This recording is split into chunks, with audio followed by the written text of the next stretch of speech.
परिणामतापसंस्कार दुःखैर्गुणवृत्तिविरोधाच्च दुःखमेव सर्वं विवेकिनः।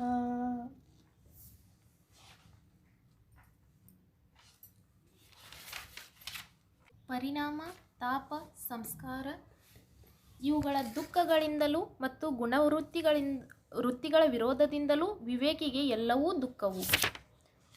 ಚೇತನವಾದ ಮತ್ತು ಅಚೇತನವಾದ ಸಾಧನೆಗಳ ಅವಲಂಬನೆಗಳಿಂದ ಎಲ್ಲ ಜನರಿಗೆ ರಾಗದಿಂದ ಮಿಶ್ರಿತವಾದ ಸುಖವಿದೆ. ಇಲ್ಲಿ ರಾಗದಿಂದ ಹುಟ್ಟಿದ ಸುಪ್ತ ಕರ್ಮವಿದೆ. ಆಗ ಮನುಷ್ಯನು ದುಃಖ ಸಾಧನೆಗಳನ್ನು ದ್ವೇಷಿಸುತ್ತಾನೆ ಮತ್ತು ಮೋಹಗೊಳ್ಳುತ್ತಾನೆ. ಆದುದರಿಂದ ದ್ವೇಷ ಮೋಹಗಳಿಂದ ಉಂಟಾದ ಸೂಕ್ತ ಕರ್ಮವಿರುತ್ತದೆ. ಈ ವಿಷಯದಲ್ಲಿ ಹೀಗೆ ಹೇಳಿದೆ: ಪ್ರಾಣಿ ಹತ್ಯೆಯನ್ನು ಮಾಡದೆ ಭೋಗವು ಸಾಧ್ಯವಾಗದು. ಹಿಂಸೆ ಮಾಡಿದ್ದರಿಂದ ಶರೀರಕ್ಕೆ ಸಂಬಂಧಪಟ್ಟ ಸೂಕ್ತ ಕರ್ಮವಿರುತ್ತದೆ. ವಿಷಯ ಸುಖವು ಅವಿದ್ಯೆಯೆಂದು ಆಗಲೇ ಹೇಳಿದ್ದಾಯಿತು. ಭೋಗಗಳಲ್ಲಿ ಇಂದ್ರಿಯಗಳು ತೃಪ್ತಿ ಪಡೆದಾಗ ಆಗುವ ಶಾಂತಿಯೇ ಸುಖವು. ಆದರೆ ಇಂದ್ರಿಯಗಳ ಲೋಭದಿಂದ ಉಂಟಾಗುವ ಅಶಾಂತಿಯೇ ದುಃಖವು. ಭೋಗದ ಅಭ್ಯಾಸದಿಂದ ಇಂದ್ರಿಯಗಳ ತೃಷ್ಣೆಯಿಲ್ಲದಿರುವಿಕೆಯನ್ನು ಮಾಡಲು ಸಾಧ್ಯವಿಲ್ಲ. ಹೇಗೆ? ಭೋಗಾಭ್ಯಾಸವು ಹೆಚ್ಚಿದಷ್ಟೇ ರಾಗವೂ ಹೆಚ್ಚುತ್ತದೆ. ಹೀಗೆಯೇ ಇಂದ್ರಿಯಗಳ ಕೌಶಲವೂ ಹೆಚ್ಚುತ್ತದೆ. ಆದುದರಿಂದ ಭೋಗಾಭ್ಯಾಸವು ಸುಖಕ್ಕೆ ಉಪಾಯವಲ್ಲ. ಚೇಳು ಕಚ್ಚುವುದರಿಂದ ಪಾರಾಗಲು ಸರ್ಪದಿಂದ ಕಚ್ಚಲ್ಪಟ್ಟ ಮನುಷ್ಯನಂತೆ ಸುಖವನ್ನು ಬಯಸುವವನು ವಿಷಯದಿಂದ ವ್ಯಾಪಿತನಾಗಿ ದುಃಖದ ದೊಡ್ಡ ಕೆಸರಿನಲ್ಲಿ ಬೀಳುತ್ತಾನೆ. ಇದಕ್ಕೆ ಪರಿಣಾಮ ದುಃಖವೆಂದು ಹೆಸರು. ಇದು ಪ್ರತಿಕೂಲವಾಗಿರುತ್ತದೆ. ಯೋಗಿಯು ಸುಖವನ್ನು ಅನುಭವಿಸುತ್ತಿರುವಾಗಲೂ ಕ್ಲೇಶಗಳನ್ನು ಕೊಡುತ್ತದೆ. ತಾಪ ದುಃಖವೆಂದರೇನು? ಚೇತನ ಮತ್ತು ಅಚೇತನ ಇವುಗಳಿಂದ ಉಂಟಾದ ದ್ವೇಷದಿಂದ ಮಿಶ್ರಿತವಾದ ತಾಪವು ಎಲ್ಲರಿಗೂ ಅನುಭವಸಿದ್ಧವಾದದು. ದ್ವೇಷದಿಂದ ಸೂಕ್ತ ಕರ್ಮವು ಹುಟ್ಟುವುದು. ಮನುಷ್ಯನು ಸುಖ ಸಾಧನಗಳನ್ನು ಹುಡುಕುವಾಗ ಕಾರ್ಯದಿಂದಲೂ ವಾಕ್ಯನಿಂದಲೂ ಮನಸ್ಸಿನಿಂದಲೂ ಸ್ಪಂದಿಸುತ್ತಾನೆ. ಹೀಗೆ ಮಾಡುವಾಗ ಇತರರಿಗೆ ಸಹಾಯ ಮಾಡುತ್ತಾನೆ ಮತ್ತು ಇತರರಿಗೆ ಹಿಂಸೆ ಮಾಡುತ್ತಾನೆ. ಹೀಗೆ ಅನುಗ್ರಹ ಮತ್ತು ಪೀಡೆ ಇವುಗಳಿಂದ ಧರ್ಮ ಮತ್ತು ಅಧರ್ಮ ಇವುಗಳನ್ನು ಹೊಂದುತ್ತಾನೆ. ಈ ಸೂಕ್ತ ಕರ್ಮವು ಲೋಭ ಮೋಹಗಳಿಂದ ಉಂಟಾಗುವುದು. ಇದೇ ತಾಪಕರ್ಮ. ಸಂಸ್ಕಾರ ದುಃಖವೆಂದರೇನು? ಸುಖದ ಅನುಭವದಿಂದ ಸೂಕ್ತ ಕರ್ಮದ ಸುಖ ಸಂಸ್ಕಾರಗಳು ಉಂಟಾಗುತ್ತವೆ. ಸುಖದ ಅನುಭವದಿಂದ ಸೂಕ್ತ ಕರ್ಮದ ದುಃಖ ಸಂಸ್ಕಾರಗಳು ಆಗುತ್ತವೆ. ಹೀಗೆ ಸುಖದ ಅಥವಾ ದುಃಖದ ಕರ್ಮಫಲಗಳನ್ನು ಅನುಭವಿಸುವಾಗ ಪುನಃ ಸೂಕ್ತ ಕರ್ಮವು ಹೆಚ್ಚಾಗುತ್ತದೆ. ಹೀಗೆ ಅನಾದಿಯಾಗಿ ಹರಡುತ್ತಾ ಹೋಗಿರುವ ದುಃಖ ಸ್ರೋತವು ಯೋಗಿಯನ್ನೇ ಬಾಧಿಸುತ್ತದೆ. ಏಕೆಂದರೆ ಇದು ಅವನಿಗೆ ಪ್ರತಿಕೂಲವಾಗಿದೆ. ಏಕೆ? ಯೋಗಿಯು ಕಣ್ಣುಗುಡ್ಡೆಯ ಹಾಗೆ ಇರುವನು. ಜೇಡರ ಬಲೆಯು ಕಣ್ಣಗುಡ್ಡೆಯೊಳಗೆ ಬಿದ್ದ ಕೂಡಲೇ ನೋವಾಗುತ್ತದೆ. ಇನ್ನು ಯಾವ ಅವಯವಗಳಲ್ಲಿಯೂ ಆಗುವುದಿಲ್ಲ. ಹೀಗೆಯೇ ಕಣ್ಣುಗುಡ್ಡೆಯಂತಿರುವ ಯೋಗಿಗೆ ದುಃಖಗಳು ನೋವನ್ನುಂಟು ಮಾಡುತ್ತವೆ, ಇತರರಿಗಲ್ಲ. ಯೋಗಿಯಲ್ಲದವನಿಗೆ ಸ್ವಕರ್ಮದಿಂದ ದುಃಖವು ಬಂದರೆ ಅದನ್ನು ಪರಿಹರಿಸಿಕೊಳ್ಳುತ್ತಾನೆ. ಇನ್ನೊಂದು ದುಃಖವು ಬಂದರೆ ಅದನ್ನು ಪರಿಹರಿಸಿಕೊಳ್ಳುತ್ತಾನೆ. ಅದು ಪುನಃ ಬರುತ್ತದೆ. ಅನಾದಿ ವಾಸನೆಗಳಿಂದ ವಿಚಿತ್ರವಾದ ಚಿತ್ತವೃತ್ತಿಗಳಿಂದ ಎಲ್ಲ ಕಡೆಯೂ ಹೊಡೆಯಲ್ಪಡುತ್ತಾನೆ. ಆಗ ಅವಿದ್ಯೆಗೊಳಗಾಗಿ ತಪ್ಪಿಸಿಕೊಳ್ಳಬೇಕಾದ ಅಹಂಕಾರ ಮಮಕಾರಗಳನ್ನು ಹೊಂದುತ್ತಾನೆ. ಅವನು ಹುಟ್ಟಿ ಹುಟ್ಟಿ ಬಾಹ್ಯವಾದ, ಆಂತರಿಕವಾದ ಮತ್ತು ಉಭಯವಾದ ನಿಮಿತ್ತಗಳಿಂದ ತ್ರಿತಾಪಗಳಿಗೆ ಒಳಗಾಗುತ್ತಾನೆ. ಹೀಗೆ ಅನಾದಿಯಾದ ದುಃಖ ಸ್ರೋತದಿಂದ ಒಯ್ಯಲ್ಪಟ್ಟ ತನ್ನನ್ನು ಇತರ ಪ್ರಾಣಿಗಳ ಸಮೂಹವನ್ನು ನೋಡಿ ಯೋಗಿಯು ಸರ್ವ ದುಃಖ ಕ್ಷಯಕಾರಣವಾದ ಸಮ್ಯಕ್ ದರ್ಶನದಲ್ಲಿ ಶರಣು ಹೊಂದುತ್ತಾನೆ. ಗುಣವೃತ್ತಿಗಳ ವಿರೋಧದಿಂದ ವಿವೇಕಿಗೆ ಸರ್ವವೂ ದುಃಖವೇ. ಬುದ್ಧಿಯ ಗುಣಗಳು ಸತ್ವ, ರಜಸ್ಸು ಮತ್ತು ತಮಸ್ಸು, ಪ್ರಕಾಶ, ಪ್ರಜ್ಞ, ಕಾರ್ಯಶಕ್ತಿ, ಪ್ರವೃತ್ತಿ, ಜಡ, ಸ್ಥಿತಿ ಈ ರೂಪದಲ್ಲಿ ಇರುತ್ತವೆ. ಈ ಗುಣಗಳು ಪರಸ್ಪರ ಸಹಾಯದಿಂದ ಅವಲಂಬನೆಯನ್ನು ಹೊಂದಿ ತ್ರಿಗುಣಾಕಾರವಾದ ಶಾಂತ, ಘೋರ ಮತ್ತು ಮೂಢ ಎಂಬ ಮನೋಭಾವನೆಯನ್ನು ಉಂಟುಮಾಡುತ್ತವೆ. ಗುಣವೃತ್ತಿಗಳು ಚಲಿಸುವ ಸ್ವಭಾವವುಳ್ಳವುಗಳಾದ್ದರಿಂದ ಚಿತ್ತವು ಕ್ಷಿಪ್ರ ಪರಿಣಾಮಿ ಎನಿಸುತ್ತದೆ. ವೃತ್ತಿಯ ಅತಿಶಯಗಳು ಮತ್ತು ರೂಪದ ಅತಿಶಯಗಳು ಪರಸ್ಪರ ವಿರುದ್ಧವಾಗಿವೆ. ಆದರೆ ಸಾಮಾನ್ಯ ರೂಪಗಳು ಈ ಅತಿಶಯಗಳೊಂದಿಗೆ ಸಹಕರಿಸುತ್ತವೆ. ಹೀಗೆಯೇ ಗುಣಗಳು ಪರಸ್ಪರ ಆಶ್ರಯದಿಂದ ದುಃಖ ಮೋಹಗಳ ಮನೋಭಾವಗಳನ್ನು ಉಂಟುಮಾಡುತ್ತವೆ. ಎಲ್ಲವೂ ತನ್ನ ರೂಪಗಳನ್ನು ಪಡೆಯುತ್ತವೆ. ಈ ಪ್ರಕಾರ ಗುಣದ ಪ್ರಧಾನತೆಯಿಂದ ಉತ್ಪನ್ನವಾದ ಇವುಗಳ ವಿಶೇಷತೆಯು ಉಂಟಾಗುತ್ತದೆ. ಆದುದರಿಂದ ವಿವೇಕಿಗೆ ಎಲ್ಲವೂ ದುಃಖವು.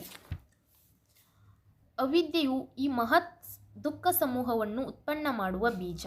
ಸಮ್ಯಕ್ ದರ್ಶನವೇ ಇದನ್ನು ನಾಶ ಮಾಡುವ ಕಾರಣವಾಗಿದೆ.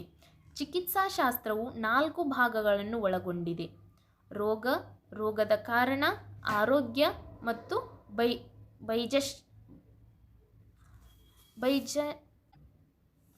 ಭೈಷಜ್ಯ. ಈ ಪ್ರಕಾರ ಅಧ್ಯಾತ್ಮ ಕಾರಣ, ಮೋಕ್ಷ, ಮೋಕ್ಷಕ್ಕೆ ಸಾಧನೆಗಳು. ಇಲ್ಲಿ ದುಃಖ ಬಹುಲವಾದ ಭೈಷಜ್ಯ. ಈ ಪ್ರಕಾರ ಅಧ್ಯಾತ್ಮಶಾಸ್ತ್ರದಲ್ಲಿಯೂ 4 ವಿಭಾಗಗಳಿವೆ: ಸಂಸಾರ, ಸಂಸಾರಕ್ಕೆ ಕಾರಣ, ಮೋಕ್ಷ ಮತ್ತು ಮೋಕ್ಷಕ್ಕೆ ಸಾಧನಗಳು. ಇಲ್ಲಿ ದುಃಖ ಬಹುಲವಾದ ಸಂಸಾರವು ನಿವಾರಿಸತಕ್ಕದ್ದಾಗಿದೆ. ಪ್ರಕೃತಿ ಪುರುಷರ ಸಂಯೋಗವೇ ನಿವಾರಿಸತಕ್ಕ ಕಾರಣವಾಗಿದೆ. ಸಮ್ಯಕ್ ದರ್ಶನವೇ ಸಂಸಾರವನ್ನು ನಿವಾರಿಸತಕ್ಕ ಉಪಾಯವಾಗಿದೆ. ಇಲ್ಲಿ ಸಂಸಾರವನ್ನು ನಿವಾರಿಸತಕ್ಕ ಕರ್ತೃವು ತನ್ನ ಸ್ವರೂಪವನ್ನು ಹೊಂದಲಾರನು ಮತ್ತು ಬಿಡಲಾರನು. ಬಿಟ್ಟರೆ ಆತ್ಮಹಾನಿಯ ಪ್ರಸಂಗವೂ ಬರುತ್ತದೆ. ಹೊಂದಿದರೆ ಆತ್ಮಕ್ಕೆ ಕಾರಣವನ್ನು ಗ್ರಹಿಸಬೇಕಾಗುತ್ತದೆ. ಆದುದರಿಂದ ಈ ಉಭಯ ಮತವನ್ನು ತ್ಯಜಿಸಿ ಆತ್ಮನೇ ಶಾಶ್ವತವು ಎಂದು ಎನಿಸಬೇಕಾಗುತ್ತದೆ. ಇದೇ ಸಮ್ಯಕ್ ದರ್ಶನವು. ಚೇತನವೆಂದರೆ ಪತ್ನಿ, ಪುತ್ರಾದಿಗಳು. ಅಚೇತನವೆಂದರೆ ಹಾಸಿಗೆ, ಬಟ್ಟೆ ಮೊದಲಾದವುಗಳು. ಪಂಚಸುನ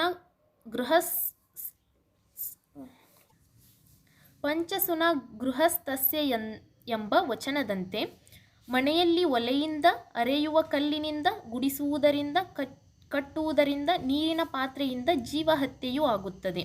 ವೃತ್ತಿಯು ಅತಿಶಯಗಳು 3: ಸುಖ, ದುಃಖ ಮತ್ತು ಭ್ರಾಂತಿ.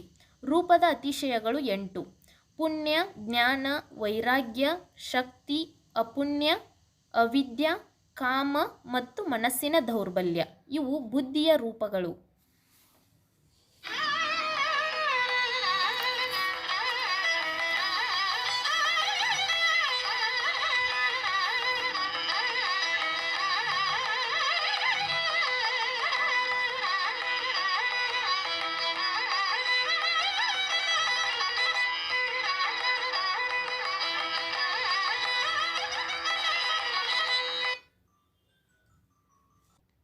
ಹೇಯಂ ದುಃಖಮನಾಗತಂ.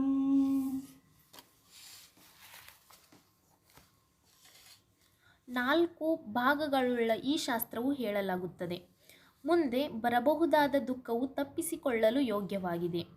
ಅತೀತವಾದ ದುಃಖವು ಅನುಭವದಿಂದ ಕಳೆದು ಹೋಗಿದೆ.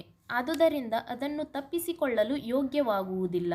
ವರ್ತಮಾನದ ದುಃಖವು ತನ್ನ ಕ್ಷಣದಲ್ಲಿ ಅನುಭರೂಢವಾಗಿರುತ್ತದೆ. ಇನ್ನೊಂದು ಕ್ಷಣದಲ್ಲಿ ಅದನ್ನು ತಪ್ಪಿಸಿಕೊಳ್ಳಲು ಯೋಗ್ಯವಾಗುವುದಿಲ್ಲ. ಆದುದರಿಂದ ಮುಂದೆ ಬರಬಹುದಾದ ದುಃಖವು ಕಣ್ಣುಗುಡ್ಡೆಗೆ ಸಮನಾದ ಯೋಗಿಯನ್ನು ನೋಯಿಸುತ್ತದೆ, ಇತರರನ್ನಲ್ಲ. ಈ ದುಃಖವು ತಪ್ಪಿಸಿಕೊಳ್ಳಲು ಯೋಗ್ಯವಾಗಿದೆ.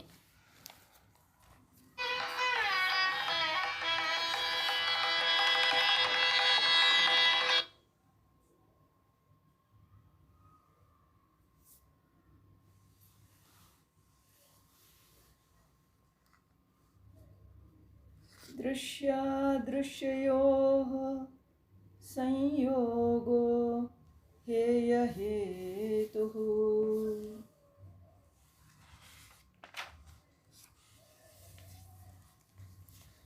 ಆದುದರಿಂದ ತಪ್ಪಿಸಿಕೊಳ್ಳಲು ಯೋಗ್ಯವಾದ ನೋವಿನ ಕಾರಣವನ್ನು ಮುಂದಿನ ಸೂತ್ರವು ತಿಳಿಸುತ್ತದೆ. ದ್ರಷ್ಟೃವಿನ ಮತ್ತು ದೃಶ್ಯದ ಸಂಯೋಗವೇ ತಪ್ಪಿಸಿಕೊಳ್ಳಲು ಯೋಗ್ಯವಾದ ಕಾರಣವು. ಬುದ್ಧಿಯಲ್ಲಿ ಪ್ರತಿಬಿಂಬಿಸಿದ ಪುರುಷನೇ ದೃಷ್ಟೃವು. ಬುದ್ಧಿಯ ಸತ್ವದಲ್ಲಿ ಆರೂಢವಾದ ಸರ್ವಧರ್ಮಗಳು ದೃಶ್ಯಗಳು. ಈ ದೃಶ್ಯವು ಆಯಸ್ಕಾಂತಮಣಿಯಂತೆ ಸನ್ನಿಧಿ ಮಾತ್ರದಿಂದ ಪುರುಷನಿಗೆ ಉಪಕಾರಿಯಾಗಿ ದೃಶ್ಯದ ಮೂಲಕ ಚಿತಿಸ್ವರೂಪನಾದ ಸ್ವಾಮಿಯ ಸ್ವತ್ತಾಗುತ್ತದೆ. ಏಕೆಂದರೆ ದೃಶ್ಯವು ಅನುಭವಕ್ಕೆ ಗೋಚರವಾದ ವಿಷಯವೂ ಮತ್ತು ಕರ್ಮವೂ ಆಗುತ್ತದೆ. ದೃಶ್ಯವು ಸ್ವತಂತ್ರವಾಗಿದ್ದರೂ ಮತ್ತೊಂದು ರೂಪವನ್ನು ಹೊಂದಿದಾಗ ಪುರುಷಾರ್ಥಕ್ಕಾಗಿ, ಅಂದರೆ ಪುರುಷನ ಪ್ರಯೋಜನಕ್ಕಾಗಿ ಪುರುಷನಿಗೆ ಪರತಂತ್ರವಾಗುತ್ತದೆ. ದ್ರಷ್ಟೃವಿನ ಶಕ್ತಿಗೂ ಮತ್ತು ದರ್ಶನದ ಶಕ್ತಿಗೂ ಅನಾದಿಯಾದ ಸಂಯೋಗವಿದೆ. ಇದು ಪುರುಷನ ಪ್ರಯೋಜನಕ್ಕಾಗಿ ಇದೆ. ಈ ಈ ಸಂಯೋಗವೇ ತಪ್ಪಿಸಿಕೊಳ್ಳುವುದಕ್ಕೆ ಯೋಗ್ಯವಾದುದರ ಕಾರಣವು ಎಂದರೆ ದುಃಖದ ಕಾರಣವು. ಪಂಚಶಿಖಾಚಾರ್ಯರು ಹೀಗೆ ಹೇಳುತ್ತಾರೆ: ಈ ಸಂಯೋಗದ ತ್ಯಾಗವೇ ದುಃಖದ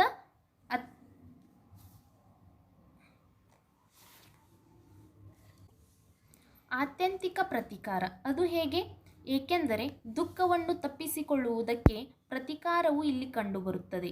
ಹೇಗೆಂದರೆ ಪಾದತಲವು ಚುಚ್ಚಲ್ಪಡುವುದಕ್ಕೆ ಅರ್ಹವಾಗಿದೆ, ಮುಳ್ಳು ಚುಚ್ಚುವುದಕ್ಕೆ ಅರ್ಹವಾಗಿದೆ. ಮುಳ್ಳಿನಿಂದ ಚುಚ್ಚಲ್ಪಡದೆ ಇರಬೇಕಾದರೆ ಮುಳ್ಳಿನ ಮೇಲೆ ಪಾದವನ್ನು ಇಡಕೂಡದು ಅಥವಾ ಪಾದರಕ್ಷೆಯನ್ನು ಉಪಯೋಗಿಸಬೇಕು. ಮನುಷ್ಯನು ಈ ಮೂರನ್ನೂ ತಿಳಿದಾಗ ಅದಕ್ಕೆ ತಕ್ಕ ಪ್ರತಿಕಾರವನ್ನು ಮಾಡುತ್ತಾನೆ ಮತ್ತು ಮುಳ್ಳಿನಿಂದ ಉಂಟಾದ ದುಃಖವನ್ನು ಹೊಂದುವುದಿಲ್ಲ. ಇದಕ್ಕೆ ಕಾರಣವೇನು? ಈ ಮೇಲೆ ಹೇಳಿದ ಮೂರನ್ನು ತಿದ್ದುವುದರಿಂದ ಹೀಗೆಯೇ ತಾಪವನ್ನು ಹೊಂದುವವನು ತಾಪ ಕೊಡಲಿಕ್ಕೆ ಯೋಗ್ಯವಾದ ರಜಸ್ಸಿಗೆ ಒಳಗಾಗುತ್ತಾನೆ. ಇಲ್ಲಿಯೂ ಕೂಡ ರಜಸ್ಸು ತಾಪವನ್ನು ಕೊಡುವುದು ಮತ್ತು ಸತ್ವವು ತಾಪಕ್ಕೆ ಒಳಗಾಗುವುದು. ಅದು ಹೇಗೆ? ತಾಪದ ಕ್ರಿಯೆಯು ಒಂದು ವಿಷಯದಲ್ಲಿ ಉಂಟಾಗುತ್ತದೆ. ಆ ವಿಷಯವೇ ಸತ್ವ. ಪರಿಣಾಮವನ್ನು ಹೊಂದದ ಮತ್ತು ನಿಷ್ಕ್ರಿಯನಾದ ಆತ್ಮನಲ್ಲಿ ತಾಪಕ್ರಿಯೆಯೂ ಆಗುವುದಿಲ್ಲ. ಪುರುಷನಿಗೆ ವಿಷಯಗಳನ್ನು ತೋರಿಸುವುದರಿಂದ ಸತ್ವವು ತಾಪವನ್ನು ಹೊಂದಿದಾಗ ಸತ್ವಾಕಾರವನ್ನು ಹೊಂದಿದ ಪುರುಷನು ಸತ್ವದೊಂದಿಗೆ ನೋವನ್ನು ಹೊಂದುತ್ತಾನೆ. ದೃಷ್ಟಾಂತದಲ್ಲಿ ಪಾದತಲ ಮುಂತಾದ 3 ಅಂಗಗಳಿದ್ದರೂ ಇಲ್ಲೇ 2 ಅಂಗಗಳಿವೆ. ಆದುದರಿಂದ ದೃಷ್ಟಾಂತವು ಹೊಂದುವುದಿಲ್ಲವೆಂದರೆ ಅದು ಉತ್ತರ. ಇಲ್ಲಿ ರಜಸ್ಸೇ ತಾಪವನ್ನು ಕೊಡುವ ಮೊದಲನೆಯ ಅಂಗ, ಸತ್ವವೇ ತಾಪವನ್ನು ಹೊಂದಿದ 2ನೆಯ ಅಂಗ. ಪುರುಷನಿಗೂ ಮತ್ತು ಬುದ್ಧಿಗೂ ಇರುವ ವ್ಯತ್ಯಾಸವನ್ನು ಕಂಡುಹಿಡಿಯುವ ವಿವೇಕವೇ 3ನೆಯ ಅಂಗ. ಈ ರೀತಿ ಬುದ್ಧಿಯು ಒಂದಾದರೂ ಅದರ ವಿಶೇಷತೆಗಳಿಂದ 3ಆಗಿದೆ.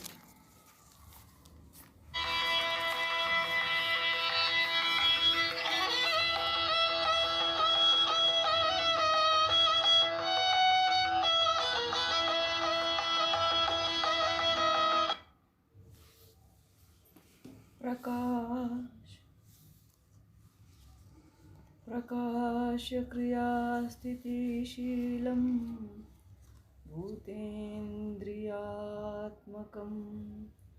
भोगापवर्गा आस्थं दृश्यम्.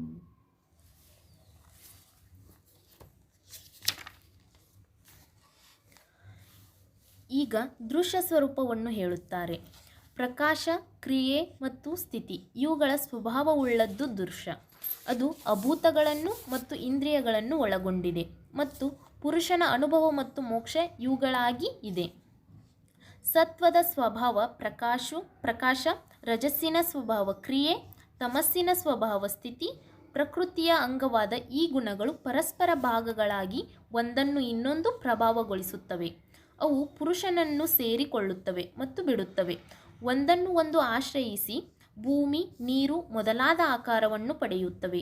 ಈ ಗುಣಗಳು ಒಂದು ಪ್ರಧಾನ ಗುಣಕ್ಕೆ ಅಂಗಗಳಾದರೂ ತಮ್ಮ ಶಕ್ತಿಗಳನ್ನು ಮಿಶ್ರ ಮಾಡುವುದಿಲ್ಲ, ಎಂದರೆ ಪ್ರತ್ಯೇಕವಾಗಿಯೇ ಇರುವವು. ಅವು ಸಮಾನ ಜಾತಿಯ ಮತ್ತು ಅಸಮಾನ ಜಾತಿಯ ಶಕ್ತಿಗಳೊಂದಿಗೆ ಸರಿಹೊಂದುತ್ತವೆ. ಒಂದು ಗುಣವು ಇನ್ನೆರಡರಕ್ಕಿಂತ ಪ್ರಧಾನವಾಗಿರುವ ಕಾಲದಲ್ಲಿ ಕಾರ್ಯವನ್ನುಂಟು ಮಾಡುವ ಪ್ರಧಾನ ಗುಣದೊಂದಿಗೆ ಮಿಳಿತವಾದ ಗುಣತ್ವವಿರುವಾಗಲೂ ವ್ಯಾಪಾರ ಮಾತ್ರದಲ್ಲಿ ಸಹಾಯಕ ರೂಪದಿಂದ ಪ್ರಧಾನಗಳಲ್ಲಿಯೇ ಅವುಗಳ ಇರುವಿಕೆಯನ್ನು ಅನುಮಾನವನ್ನು ಮಾಡಲಾಗದು. ಪುರುಷನ ಪ್ರಯೋಜನದ ಕರ್ತವ್ಯದಿಂದ ಇವು ಸಾಮರ್ಥ್ಯವನ್ನು ಹೊಂದಿವೆ. ಅಯಸ್ಕಾಂತ ಮಣಿಯ ಹಾಗೆ ಸನ್ನಿಧಿ ಮಾತ್ರದಿಂದ ಉಪಕಾರಿಯಾಗಿವೆ. ಅವು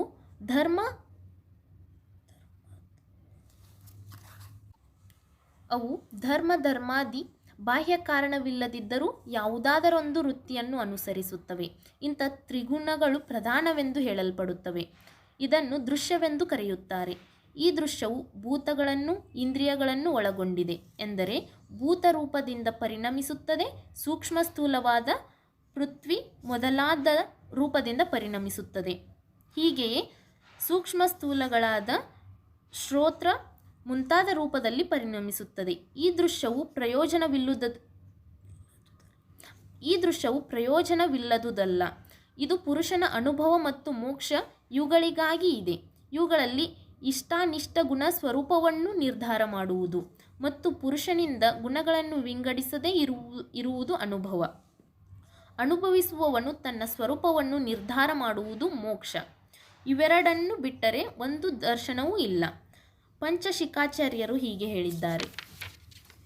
ಕಾರ್ಯವನ್ನು ಮಾಡುವ ಈ ಮೂರು ಗುಣಗಳಿವೆ. ಗುಣಗಳಿಗೆ ಸಮಾನನು, ಅಸಮಾನನು, ಅಕರ್ತನು, ನಾಲ್ಕನೆಯವನಾದ ಪುರುಷನಿರುವನು. ಅವನು ಇವುಗಳ ಕ್ರಿಯೆಗೆ ಸಾಕ್ಷಿಯಾಗಿದ್ದಾನೆ. ಪುರುಷನಿಗೆ ತೋರಿಸಲ್ಪಟ್ಟ ಗುಣಗಳ ಅವಸ್ಥೆಗಳನ್ನು ಯೋಗಿಯು ನೋಡಿದಾಗ ಇನ್ನು ಯಾವುದು ನೋಡುವುದಕ್ಕೆ ಇದೆ ಎಂದು ಸಂದೇಹ ಪಡುವುದಿಲ್ಲ. ಪ್ರಶ್ನೆ: ಅನುಭವ ಮೋಕ್ಷಗಳೆರಡು ಬುದ್ಧಿಯಿಂದಲೇ ಆದುದು ಮತ್ತು ಬುದ್ಧಿಯಲ್ಲಿಯೇ ಇರುವುದು. ಅವುಗಳನ್ನು ಪುರುಷನಿಗೆ ಹೇಗೆ ಆರೋಪಿಸಲಾಗಿದೆ? ಉತ್ತರ: ಜಯ ಮತ್ತು ಪರಾಜಯವು ಯೋಧರನ್ನು ಹೊಂದಿಕೊಂಡಿರುವಾಗ ಅವರ ಸ್ವಾಮಿಯಾದ ರಾಜನಲ್ಲಿ ಆರೋಪಿಸಿದಂತೆ, ಏಕೆಂದರೆ ಅವನು ಜಯಾಪರಾಜಯಗಳನ್ನು ಅನುಭವಿಸುವವನು. ಹೀಗೆ ಬಂಧ ಮೋಕ್ಷಗಳೆರಡು ಬುದ್ಧಿಯಲ್ಲಿಯೇ ಇರುವಾಗ ಪುರುಷನಿಗೆ ಆರೋಪಿಸಲ್ಪಡುವುದು, ಏಕೆಂದರೆ ಅವನು ಅವುಗಳನ್ನು ಅನುಭವಿಸುವವನು. ಬಂಧವೆಂದರೆ ಪುರುಷನ ಪ್ರಯೋಜನವೂ ಸಮಾಪ್ತವಾಗದೇ ಇರುವ ಬುದ್ಧಿಯ ಅವಸ್ಥೆ. ಮೋಕ್ಷವೆಂದರೆ ಪುರುಷನ ಪ್ರಯೋಜನದ ಪರಿಸಮಾಪ್ತಿ. ಹೀಗೆ ಗ್ರಹಣ, ಧಾರಣ, ಊಹಾಪೋಹ, ತತ್ವ ವಿಜ್ಞಾನ, ಅಭಿನಿವೇಶ ಇವುಗಳು ಬುದ್ಧಿಯಲ್ಲಿಯೇ ಇದ್ದರೂ ಪುರುಷನಲ್ಲಿ ಆರೋಪಿಸಲ್ಪಟ್ಟಿವೆ, ಏಕೆಂದರೆ ಪುರುಷನೇ ಇವೆಲ್ಲವುಗಳನ್ನು ಅನುಭವಿಸುತ್ತಾನೆ. ದಿವ್ಯ ಶರೀರವು ಉಂಟಾಗುವಾಗ ಸತ್ವಗುಣವು ಪ್ರಧಾನವಾಗಿರುವುದು. ಹೀಗೆಯೇ ಮನುಷ್ಯ ಶರೀರವು ಉತ್ಪನ್ನವಾಗುವಾಗ ರಜಸ್ಸು ಪ್ರಧಾನವಾಗುವುದು. ತಿರ್ಯಕ್ ಶರೀರ ಉತ್ಪನ್ನವಾಗುವಾಗ ತಮಸ್ಸು ಪ್ರಧಾನವಾಗುವುದು. ಎಲ್ಲದರಲ್ಲಿಯೂ ಒಂದು ಪ್ರಧಾನ ಗುಣವಿದ್ದರೆ ಇನ್ನೆರಡು ಗುಣಗಳು ಅಪ್ರಧಾನವಾಗಿರುವವು. ಪ್ರಧಾನ ಗುಣದೊಂದಿಗೆ ಸಹಕರಿಸುವ ಇನ್ನೆರಡು ಗುಣಗಳು ಮೂಲ ಪ್ರಕೃತಿಯಲ್ಲೇ ಇವೆ ಎಂದು ಅನುಮಾನಿಸಲಾಗಿದೆ, ಏಕೆಂದರೆ ಇವು ಎಂದಿಗೂ ಬೇರೆಯಾಗದೇ ಇದ್ದು ಒಟ್ಟಿಗೆ ಕೆಲಸ ಮಾಡುತ್ತವೆ. ಪುರುಷ ಮತ್ತು ಪ್ರಕೃತಿ ಈ ಎರಡೂ ನಿತ್ಯವಾಗಿರುವುದರಿಂದ ಸಮಾನ. ಪುರುಷನು ಪ್ರಕೃತಿಗಿಂತ ಬೇರೆಯಾಗಿರುವುದರಿಂದ ಅಸಮಾನ.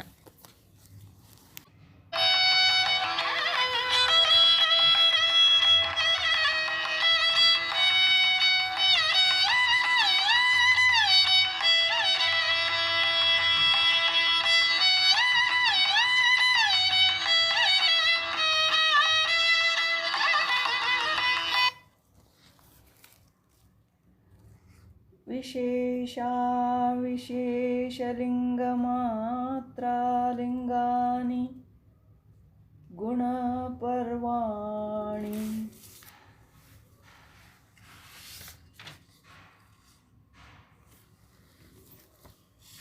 ಇನ್ನು ದೃಶ್ಯವಾದ ತ್ರಿಗುಣಗಳ ಸ್ವರೂಪವನ್ನು ಹೇಳುವುದಕ್ಕೆ ಮುಂದಿನ ಸೂತ್ರವು ಪ್ರಾರಂಭಿಸಲ್ಪಟ್ಟಿದೆ. ವಿಶೇಷ, ಅವಿಶೇಷ, ಲಿಂಗ ಮಾತ್ರ ಮತ್ತು ಅಲಿಂಗ ಇವುಗಳು ಗುಣದ ಹಂತಗಳು. ಈ ನಾಲ್ಕರಲ್ಲಿ ಆಕಾಶ, ವಾಯು, ಅಗ್ನಿ, ನೀರು ಮತ್ತು ಭೂಮಿ ಎಂಬ ಭೂತಗಳು ಶಬ್ದ, ಸ್ಪರ್ಶ, ರೂಪ, ರಸ ಮತ್ತು ಗಂಧ ಎಂಬ ಅವಿಶೇಷವಾದ ತನ್ಮಾತ್ರಗಳ ವಿಶೇಷ ರೂಪಗಳು. ಹೀಗೆಯೇ ಶ್ರೋತ್ರ, ತ್ವಕ್, ಚಕ್ಷು, ಜಿಹ್ವಾ ಮತ್ತು ಗ್ರಾಣ ಈ ಬುದ್ಧಿಯ ಇಂದ್ರಿಯಗಳು. ವಾಕ್ಕು, ಕೈ, ಪಾದ, ಪಾಯು ಮತ್ತು ಉಪಸ್ಥ ಈ ಕರ್ಮೇಂದ್ರಿಯಗಳು. 11ನೆಯದಾದ ಮತ್ತು ಸರ್ವಾರ್ಥವಾದ ಮನಸ್ಸು ಇವೆಲ್ಲ ಅವಿಶೇಷ ರೂಪವಾದ ಅಸ್ಮಿಕಾ ಲಕ್ಷಣದ ವಿಶೇಷ ರೂಪಗಳು. ಈ 16 ಗುಣಗಳ ವಿಶೇಷ ಪರಿಣಾಮಗಳಾಗಿವೆ. ಅವಿಶೇಷ ರೂಪಗಳು 6: ಶಬ್ದ ತನ್ಮಾತ್ರ, ಸ್ಪರ್ಶ ತನ್ಮಾತ್ರ, ರೂಪ ತನ್ಮಾತ್ರ, ರಸ ತನ್ಮಾತ್ರ ಮತ್ತು ಗಂಧ ತನ್ಮಾತ್ರ. ಇವು 1, 2, 3, 4 ಮತ್ತು 5 ಲಕ್ಷಣಗಳನ್ನು ಒಳಗೊಂಡಿವೆ. ಇವೆಲ್ಲ ಸತ್ತಾ ಮಾತ್ರವಾದ ಮಹತ್ತತ್ವದ 6 ಅವಿಶೇಷ ಪರಿಣಾಮಗಳು. ಲಿಂಗ ಮಾತ್ರವಾದ ಮಹತ್ತತ್ವವು ಈ ಅವಿಶೇಷಗಳಿಗಿಂತ ಬೇರೆಯಾದದ್ದು. ಇವೆಲ್ಲ ಸತ್ತಾ ಮಾತ್ರವಾದ ಮಹತ್ತತ್ವದಲ್ಲಿ ಇದ್ದು ವೃದ್ಧಿಯ ಪರಾಕಾಷ್ಠೆಯನ್ನು ಪಡೆಯುತ್ತವೆ. ಪುನಃ ಸೃಷ್ಟಿಯ ಕರ್ಮವನ್ನು ಹಿಮ್ಮುಖವಾಗಿ ತಿರುಗಿಸಿ ಅವು ಮಹತ್ತತ್ವದಲ್ಲಿ ಇದ್ದು ಪ್ರಕೃತಿಯಲ್ಲಿ ಲೀನವಾಗುತ್ತವೆ. ಈ ಅವಸ್ಥೆಯಲ್ಲಿ ಪ್ರಕೃತಿಯೂ ಇದೆ ಎಂದು ಹೇಳಲು ಆಗುವುದಿಲ್ಲ, ಇಲ್ಲ ಎಂದು ಹೇಳಲು ಆಗುವುದಿಲ್ಲ. ಸತ್ಯೆಯ ಮತ್ತು ಅಸತ್ಯೆಯ ಹೊರಗೆ ಇರುತ್ತದೆ. ಇದು ಅವಶ್ಯಕವೂ ಅಲಿಂಗವೂ ಆಗಿದೆ. ಈ ಹಂತದಲ್ಲಿ ಗುಣಗಳು ಲಿಂಗ ಮಾತ್ರವೆಂದು ಹೇಳಲ್ಪಟ್ಟಿವೆ. ಈ ಆಲಿಂಗನದ ಅವಸ್ಥೆಗೆ ಪುರುಷಾರ್ಥವು ಕಾರಣವಾಗಿ ಇರುವುದಿಲ್ಲ. ಆಲಿಂಗನದ ಅವಸ್ಥೆಯ ಆದಿಯಲ್ಲಿ ಪುರುಷನಿಗೆ ಪ್ರಯೋಜನವಿದೆ ಎಂದು ಗೊತ್ತಾಗುವುದಿಲ್ಲ. ಆದುದರಿಂದ ಪುರುಷಾರ್ಥವು ಕಾರಣವಾಗಿರುವುದಿಲ್ಲ. ಅದು ಪುರುಷಾರ್ಥ ಕೃತವಲ್ಲದ್ದರಿಂದ ಅದನ್ನು ನಿತ್ಯವೆಂದು ಹೇಳಿದೆ. ಆದರೆ 3 ಅವಸ್ಥೆಗಳ ಆದಿಯಲ್ಲಿ ಎಂದರೆ ವಿಶೇಷ, ಅವಿಶೇಷ ಮತ್ತು ಲಿಂಗ ಮಾತ್ರ, ಇವುಗಳಲ್ಲಿ ಪುರುಷಾರ್ಥವು ಕಾರಣವಾಗುತ್ತದೆ. ಆ ಅರ್ಥದ ಹೇತುವು ನಿಮಿತ್ತ ಕಾರಣವಾಗಿ ಇದೆ. ಆದುದರಿಂದ ಆ ಅವಸ್ಥೆಯು ಅನಿತ್ಯವೆಂದು ಹೇಳಲ್ಪಟ್ಟಿದೆ. ಗುಣಗಳು ಸರ್ವಧರ್ಮವುಳ್ಳದ್ದಾಗಿವೆ. ಉತ್ಪತ್ತಿಯಾಗುವುದೂ ಇಲ್ಲ, ಕಾಣದೆ ಹೋಗುವುದೂ ಇಲ್ಲ. ಗುಣಗಳ ಸಂಬಂಧದಿಂದ ಬರುವುದು ಮತ್ತು ಹೋಗುವುದು, ಭೂತ ಮತ್ತು ಭವಿಷ್ಯ ಎಂಬ ವ್ಯಕ್ತಿಭಾವಗಳಿಂದ ಅವು ಉತ್ಪನ್ನವಾದ ಹಾಗೆ ಕಳೆದು ಹೋದ ಹಾಗೆ ಕಾಣುತ್ತವೆ. ದೇವದತ್ತನು ದರಿದ್ರ ಎನ್ನುವ ಹಾಗೆ ಅದು ಹೇಗೆ? ಅವನ ದನಗಳು ಸಾಯುತ್ತಿವೆ. ದನಗಳು ಸತ್ತು ಹೋದುದರಿಂದ ದರಿದ್ರತೆಯೇ ಹೊರತು ಅವನ ಸ್ವರೂಪ ಹಾನಿಯಿಂದಲ್ಲ. ಹೀಗೆಯೇ ವ್ಯಕ್ತಿಭಾವಗಳಿಂದ ಉತ್ಪತ್ತಿನಾಶ ಇವು ಇರುವಾಗ ಗುಣಗಳ ಉತ್ಪತ್ತಿನಾಶ ಇವುಗಳ ಇರುವಿಕೆಯು. ಆಲಿಂಗವಾದ ಮತ್ತು ಲಿಂಗ ಮಾತ್ರದ ವಿಕಾಸವು. ಆಲಿಂಗದಲ್ಲಿ ಅದು ರೂಪವನ್ನು ಪಡೆದು ಅದರಿಂದ ಬೇರೆಯಾಗುತ್ತದೆ, ಏಕೆಂದರೆ ಪರಿಣಾಮಗಳ ಕ್ರಮವೂ ಹೋಗುವುದಿಲ್ಲ. ಹೀಗೆಯೇ ಲಿಂಗ ಮಾತ್ರದಲ್ಲಿ ಅಂತರ್ಗತವಾಗಿರುವ 6 ಅವಿಶೇಷಗಳು ವಿಂಗಡವಾಗುತ್ತವೆ, ಏಕೆಂದರೆ ಪರಿಣಾಮಗಳ ಕರ್ಮವು ನಿರ್ದಿಷ್ಟವಾಗಿವೆ. ಹೀಗೆಯೇ ಆ ಅವಿಶೇಷಗಳಲ್ಲಿರುವ ಭೂತೇಂದ್ರಿಯಗಳ ವಿಂಗಡವಾಗುತ್ತದೆ. ವಿಶೇಷಗಳ ಅನಂತರ ಬೇರೆ ತತ್ವಗಳಿರುವುದಿಲ್ಲ.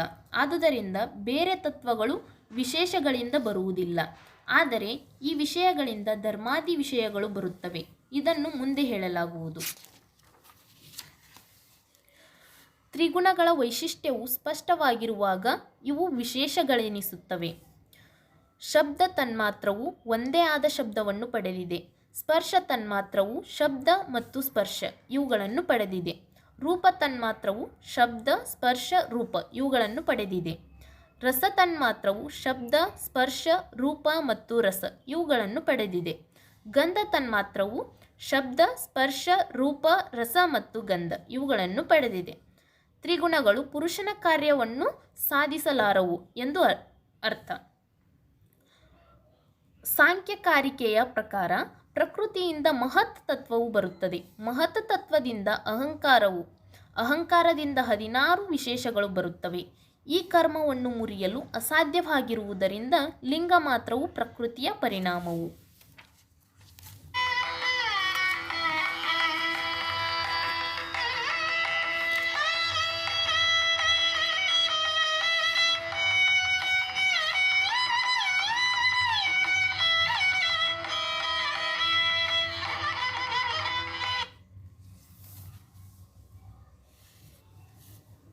दृष्टा दृष्टिमात्रः शुद्धोऽपि प्रत्ययानुपश्यः.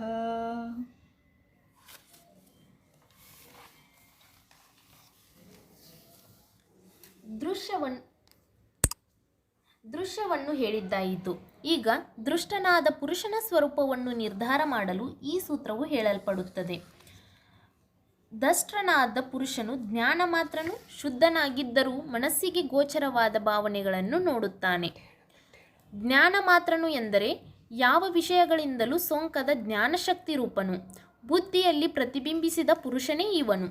ಇವನು ಬುದ್ಧಿಗೆ ಸಮರೂಪನೂ ಅಲ್ಲ, ಅಸಮರೂಪನೂ ಅಲ್ಲ. ಅವನು ಏತಕ್ಕೆ ಸಮರೂಪನಲ್ಲ? ಏಕೆಂದರೆ ಬುದ್ಧಿಯು ತಿಳಿಯಲ್ಪಟ್ಟ ಮತ್ತು ತಿಳಿಯದೇ ಇರುವ ವಿಷಯಗಳನ್ನು ಹೊಂದಿ ಪರಿಣಾಮ ಸ್ವಭಾವವುಳ್ಳದ್ದಾಗಿರುತ್ತದೆ. ಅದಕ್ಕೆ ವಿಷಯವು ತಿಳಿಯಲ್ಪಟ್ಟ ಮತ್ತು ತಿಳಿಯಲ್ಪಡದ ಗೋವಾಗಲಿ ಮತ್ತು ಅಚೇತನವಾದ ಮಡಿಕೆಯಾಗಲಿ ಆಗಬಹುದು. ಇದರಿಂದ ಬುದ್ಧಿಯ ಪರಿಣಾಮತ್ವವು ಗೊತ್ತಾಗುತ್ತದೆ. ಪುರುಷನಿಗೆ ವಿಷಯಗಳು ಸದಾ ತಿಳಿದಿರುತ್ತವೆ. ಆದುದರಿಂದ ಅವನ ಅಪರಿಣಾಮವಿತ್ವವು ಗೊತ್ತಾಗುತ್ತದೆ. ಅದು ಹೇಗೆ? ಬುದ್ಧಿಯು ಪುರುಷನಿಗೆ ವಿಷಯವಾದರೆ ಅದು ತಿಳಿಯಲ್ಪಡುವುದೂ ಅಲ್ಲ, ತಿಳಿಯಲ್ಪಡದೇ ಇರುವುದೂ ಅಲ್ಲ. ಇದರಿಂದ ಪುರುಷನಿಗೆ ಯಾವಾಗಲೂ ವಿಷಯವು ಗೋಚರವಾಗುತ್ತದೆ ಎಂಬುದು ಸಿದ್ಧವಾಗಿದೆ. ಇದರಿಂದ ಪುರುಷನ ಅಪರಿಣಾಮಿತ್ವವು ತಿಳಿಯುತ್ತದೆ. ಬುದ್ಧಿಯು ಪುರುಷನ ಪ್ರಯೋಜನಕ್ಕೆ ಒಟ್ಟಾಗಿ ಕೆಲಸ ಮಾಡುತ್ತದೆ. ಪುರುಷನು ತನ್ನ ಪ್ರಯೋಜನಕ್ಕೆ ಕೆಲಸ ಮಾಡುತ್ತಾನೆ.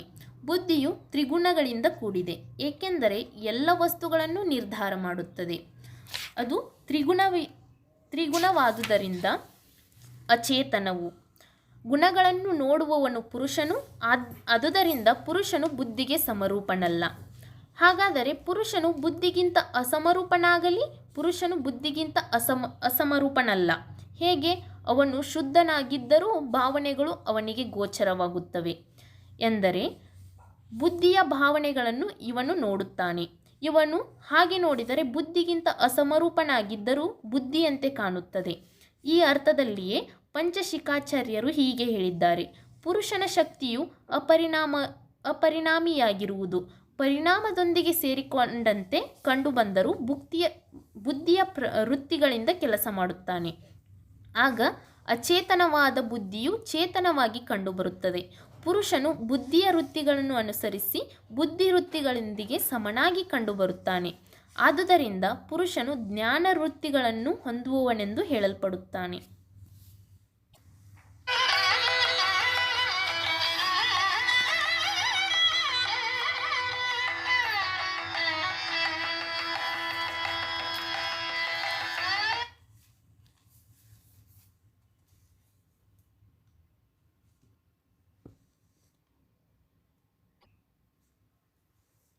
ತದರ್ಥ ಏವ ದೃಶ್ಯ ಸ್ಯಾತ್ಮ.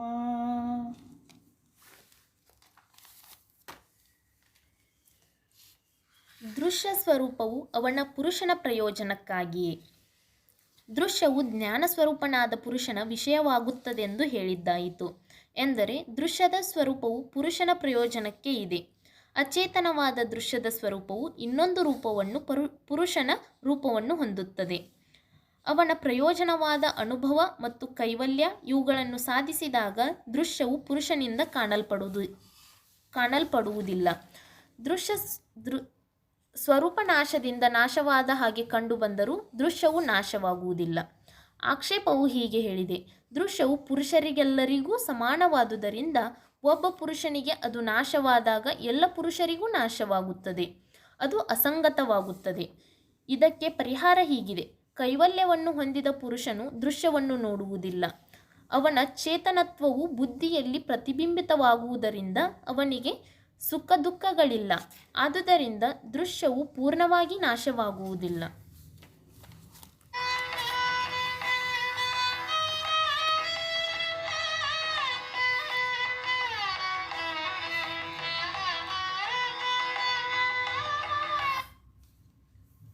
ಕೃತಾರ್ಥಂ ಪ್ರತಿ ನಷ್ಟಂ ಅಪ್ಯನಷ್ಟಂ ತದನ್ಯಸಾಧಾರಣತ್ವಾತ್.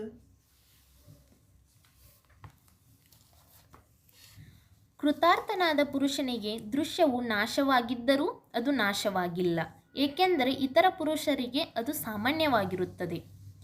ಕೃತಾರ್ಥನಾದ ಪುರುಷನಿಗೆ ಅದು ನಾಶವಾಗಿದ್ದರೂ ಅದು ನಾಶವಾಗಿಲ್ಲ, ಏಕೆಂದರೆ ಇತರ ಪುರುಷರಿಗೆ ಅದು ಸಾಮಾನ್ಯವಾಗಿರುತ್ತದೆ. ವಿವೇಕ ಬುದ್ಧಿಯುಳ್ಳ ಪುರುಷನಿಗೆ ಅದು ನಾಶವಾಗಿದ್ದರೂ ವಿವೇಕವಿಲ್ಲದ ಪುರುಷನಿಗೆ ವಿಷಯತ್ವವನ್ನು ಹೊಂದಿ ಪುರುಷ ರೂಪದಿಂದ ತನ್ನ ರೂಪವನ್ನು ಹೊಂದುತ್ತದೆ. ಹೀಗೆ ಪುರುಷನ ಮತ್ತು ದೃಶ್ಯದ ಇವೆರಡರ ಶಕ್ತಿಗಳು ಅನಾದಿಯಾಗಿರುವುದರಿಂದ ಅವೆರಡರ ಸಂಯೋಗವು ಅನಾದಿಯಾಗಿರುತ್ತದೆ. ಆಗಮಿಗಳು ಹೀಗೆ ಹೇಳುತ್ತಾರೆ: ವಸ್ತುಗಳಲ್ಲಿ ಸಂಯೋಗವು ಅನಾದಿಯಾಗಿರುವುದರಿಂದ ಅವುಗಳ ಗುಣಗಳ ಸಂಯೋಗವು ಅನಾದಿಯಾಗಿರುತ್ತದೆ.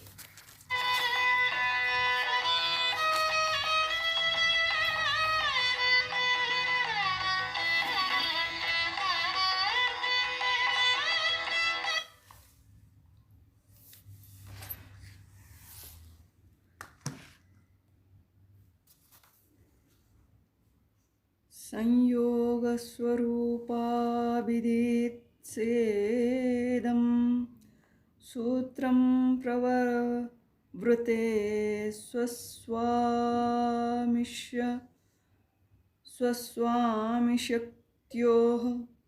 ಸ್ವಸ್ವರೂಪ ಲಬ್ಧಿಹೇತುಃ ಸಂಯೋಗಃ.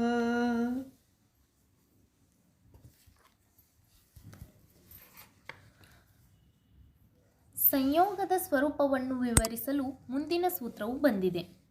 ಸ್ವತ್ತು ಮತ್ತು ಅದರ ಸ್ವಾಮಿ ಈ ಎರಡು ಶಕ್ತಿಗಳ ಸ್ವರೂಪಗಳ ಬೋಧವೇ ಸಂಯೋಗಕ್ಕೆ ಕಾರಣವಾಗುತ್ತದೆ.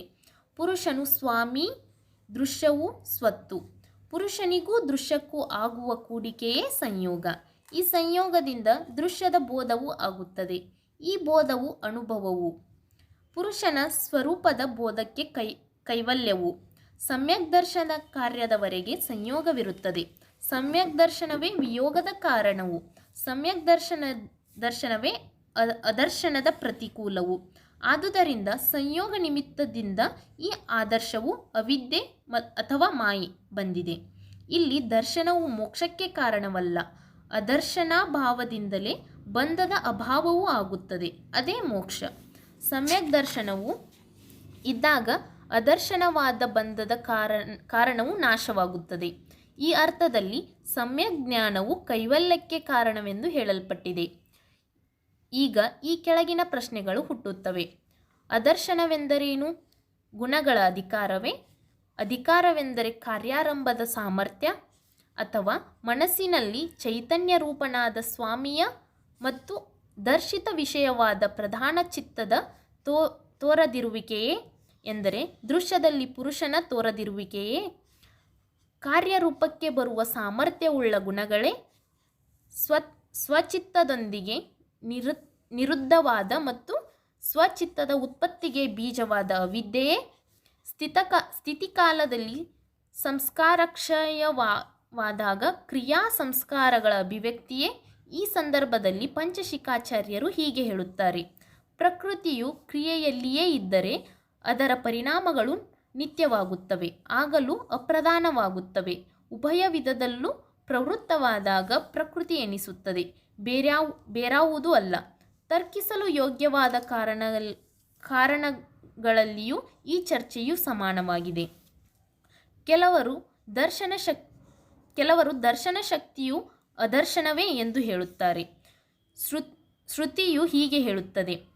ಪ್ರಕೃತಿಯ ಆತ್ಮನ ಪ್ರಯೋಜನಕ್ಕಾಗಿ ಪ್ರದರ್ಶಿಸುತ್ತದೆ. ಪುರುಷನು ಸರ್ವ ವಸ್ತುಗಳನ್ನು ತಿಳಿಯುವುದಕ್ಕೆ ಸಮರ್ಥನಾದರೂ ಪ್ರಕೃತಿಯು ಕೆಲಸ ಮಾಡಲಿಕ್ಕೆ ಮೊದಲು ನೋಡಲಾರನು ಮತ್ತು ಸರ್ವ ಕಾರ್ಯಕರಣ ಸಮರ್ಥವಾದ ದೃಶ್ಯವು ಆಗ ನೋಡಲಾರದು.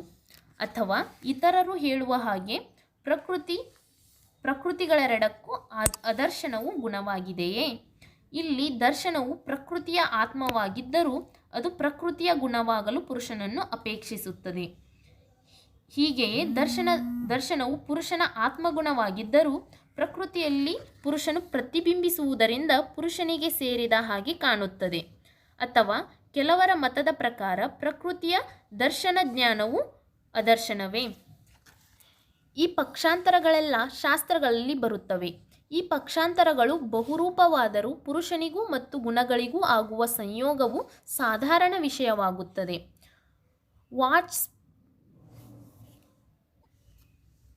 ವಾಚಸ್ಪತಿ ಮಿಶ್ರನ ಪ್ರಕಾರ 4ನೇ ವಿಕಲ್ಪವು ತಮ್ಮ ಸ್ವಂತ ಅಭಿಪ್ರಾಯಕ್ಕೆ ಅನುಕೂಲವಾಗಿದೆ.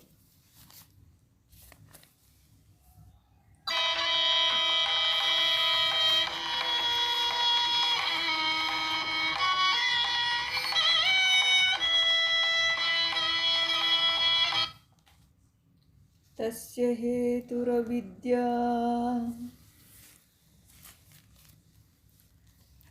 ಆದರೆ ಅವಿದ್ಯೆಯಲ್ಲಿರುವ ಪುರುಷನಿಗೂ ಮತ್ತು ಅವನ ಬುದ್ಧಿಗೂ ಸಂಯೋಗವಿರುವಾಗ ಅದರ ಕಾರಣವು ಅವಿದ್ಯೆ ಎಂದರೆ ವಿಪರ್ಯವು ಜ್ಞಾನದಿಂದ ಉಂಟಾಗುವ ವಾಸನೆಯೇ ಅವಿದ್ಯೆ. ವಿಪರ್ಯಯ ಜ್ಞಾನವಾಸನೆಯಿಂದ ವಾಸಿತವಾದ ಬುದ್ಧಿಯು ಪುರುಷ ಜ್ಞಾನ ರೂಪವಾದ ತನ್ನ ಕಾರ್ಯನಿಷ್ಠೆಯನ್ನು ಹೊಂದುವುದಿಲ್ಲ. ಅದು ಪುನಃ ಹಿಂತಿರುಗುತ್ತದೆ. ಪುರುಷ ಜ್ಞಾನವಾದ ಮೇಲೆ ಬುದ್ಧಿಯು ತನ್ನ ಕಾರ್ಯನಿಷ್ಠೆಯನ್ನು ಹೊಂದುತ್ತದೆ. ಪುರುಷನು ತನ್ನ ಅಧಿಕಾರವನ್ನು ಮುಗಿಸಿದ ಮೇಲೆ ಬಂದ ಕಾರಣದ ಅಭಾವದಿಂದ ಪುನಃ ಕ್ರಿಯಾಶೀಲನಾಗುವುದಿಲ್ಲ. ಇಲ್ಲಿ ಒಬ್ಬ ನಾಸ್ತಿಕನು ನಪುಂಸಕನ ಕಥೆಯನ್ನು ಹೇಳುತ್ತಾ ಮೋಕ್ಷೋಪದೇಶವನ್ನು ನಿಂದಿಸುತ್ತಾನೆ. ಮುಗ್ಧೆಯಾದ ಭಾರ್ಯೆಯು ನಪುಂಸಕನಾದ ಗಂಡನನ್ನು ಕುರಿತು ಹೀಗೆ ಹೇಳುತ್ತಾಳೆ. ಆರ್ಯಪುತ್ರ, ನನ್ನ ತಂಗಿಗೆ ಮಕ್ಕಳಿದ್ದಾರೆ, ನನಗೇಕೆ ಇಲ್ಲ? ಅವನು ಹೇಳುತ್ತಾನೆ, ನಾನು ಸತ್ತ ಮೇಲೆ ನಿನಗೆ ಮಕ್ಕಳನ್ನು ಹುಟ್ಟಿಸುತ್ತೇನೆ. ಹೀಗೆಯೇ ಜ್ಞಾನವು ಇದ್ದಾಗ ಚಿತ್ತವೃತ್ತಿಯೂ ಆಗುವುದಿಲ್ಲ ಮತ್ತು ಅದು ಹೋದ ಮೇಲೆ ಚಿತ್ತವೃತ್ತಿಯೂ ಆಗುತ್ತದೆಂಬ ಆಸೆಯೂ ಎಲ್ಲಿ? ಹೀಗೆ ಆಕ್ಷೇಪವು ಬರುತ್ತದೆ. ಇದಕ್ಕೆ ಪರಿಹಾರವಾಗಿ ಒಬ್ಬ ಆಚಾರ್ಯ ದೇಶಿಕನು ಹೀಗೆ ಹೇಳುತ್ತಾನೆ: ಬುದ್ಧಿಯ ನಿವೃತ್ತಿಯೇ ಮೋಕ್ಷ. ಅದರ್ಶನದ ಕಾರಣದ ಅಭಾವದಿಂದ ಬುದ್ಧಿಯ ನಿವೃತ್ತಿಯಾಗುತ್ತದೆ. ಸಮ್ಯಕ್ ದರ್ಶನವಾದಾಗ ಬಂದ ಕಾರಣವಾದ ಅದರ್ಶನವು ನಿವೃತ್ತವಾಗುತ್ತದೆ. ಇಲ್ಲಿ ಚಿತ್ತ ನಿವೃತ್ತಿಯೇ ಮೋಕ್ಷವು.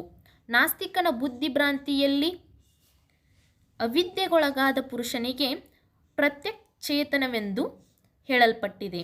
ಈ ಸೂತ್ರದ ಟೀಕೆಯಲ್ಲಿ ಈ ಶಬ್ದವು ವಾಚಸ್ಪತಿ ಮಿಶ್ರರು ವಿವರಣೆಯನ್ನು ಹೇಳಿದ್ದಾರೆ.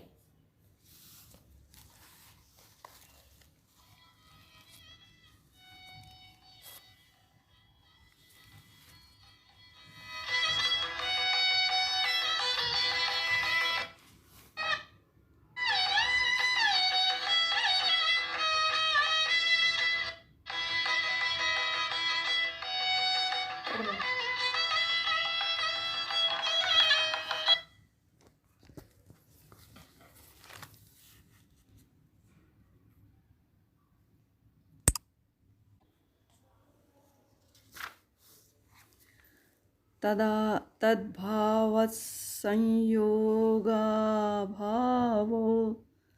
हानं तदृशे कैवल्यम्.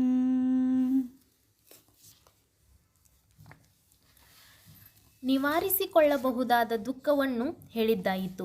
ದುಃಖಕ್ಕೆ ಕಾರಣವಾದ ಸಂಯೋಗವನ್ನು ಅದರ ಕಾರಣಗಳೊಂದಿಗೆ ಹೇಳಿದ್ದಾಯಿತು. ಈಗ ನಿವಾರಣೆಯನ್ನು ಹೇಳಲಾಗುತ್ತದೆ. ಈ ಅದರ್ಶನದ ಅಭಾವದಿಂದ ಸಂಯೋಗದ ಅಭಾವವೂ ಆಗುತ್ತದೆ. ಇದೇ ನಿವಾರಣೆ. ಇದೇ ಪುರುಷನ ಕೈವಲ್ಯ.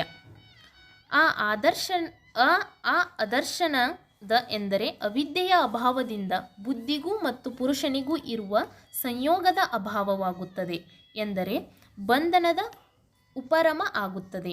ಇದೇ ನಿವಾರಣೆ. ಇದೇ ಪುರುಷನ ಕೈವಲ್ಯ.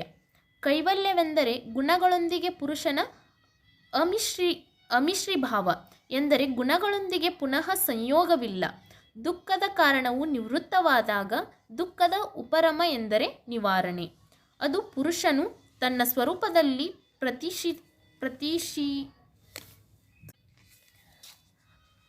ಆಗ ಪುರುಷನು ತನ್ನ ಸ್ವರೂಪದಲ್ಲಿ ಪ್ರತಿಷ್ಠಿತನಾಗಿರುತ್ತಾನೆ.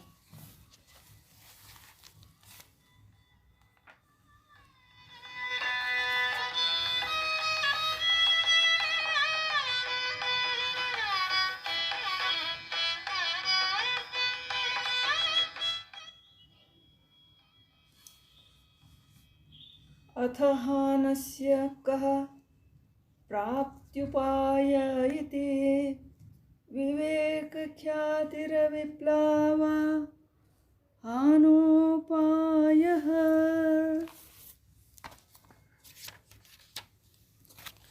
ಈಗ ನಿವಾರಣೆಯ ಪ್ರಾಪ್ತಿಗೆ ಉಪಾಯವೇನು? ವಿಪ್ಲವವಿಲ್ಲದ ವಿವೇಕಖ್ಯಾತಿಯು ನಿವಾರಣೆಯ ಉಪಾಯವು. ಗುಣಗಳಿಗೂ ಮತ್ತು ಪುರುಷನಿಗೂ ಇರುವ ಭೇದವನ್ನು ನೋಡುವುದೇ ವಿವೇಕಖ್ಯಾತಿ. ಎಲ್ಲಿಯವರೆಗೆ ಮಿಥ್ಯಾಜ್ಞಾನವು ಹೋಗಿರುವುದಿಲ್ಲವೋ ಅಲ್ಲಿಯವರೆಗೆ ಸಮ್ಯಕ್ ದರ್ಶನವು ವಿಪ್ಲವವಾಗುತ್ತದೆ.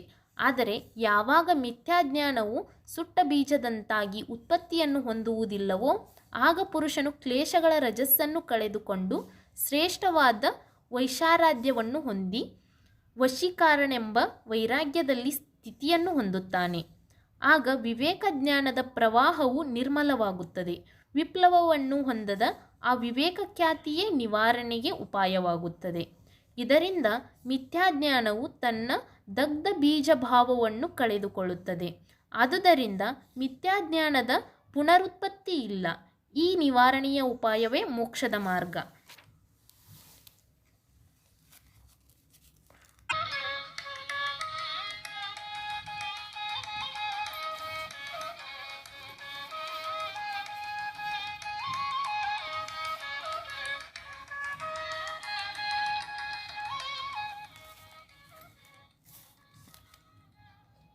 तस्य सप्तधा प्रान्तभूमिः प्रज्ञा ಅವನಿಗೆ ಸಪ್ತ ಪ್ರಕಾರದ ಪ್ರಾಂತಭೂಮಿಯುಳ್ಳ ಪ್ರಜ್ಞೆ ಇದೆ. ಅವನಿಗೆ ಎಂದರೆ ವಿವೇಕ ಖ್ಯಾತಿಯನ್ನು ಪಡೆದಿರುವವನಿಗೆ ಅಶುದ್ಧಿಯ ಆವರಣಗಳನ್ನು ತೆಗೆದುಹಾಕಿದ ಮೇಲೆ ಅವನಿಗೆ ಬೇರೆಯ ಪ್ರತ್ಯಯಗಳು ಬರುವುದಿಲ್ಲ. ಅಂಥ ವಿವೇಕಿಗೆ ಸಪ್ತ ಪ್ರಕಾರವುಳ್ಳ ಜ್ಞಾನವು ಉಂಟಾಗುತ್ತದೆ.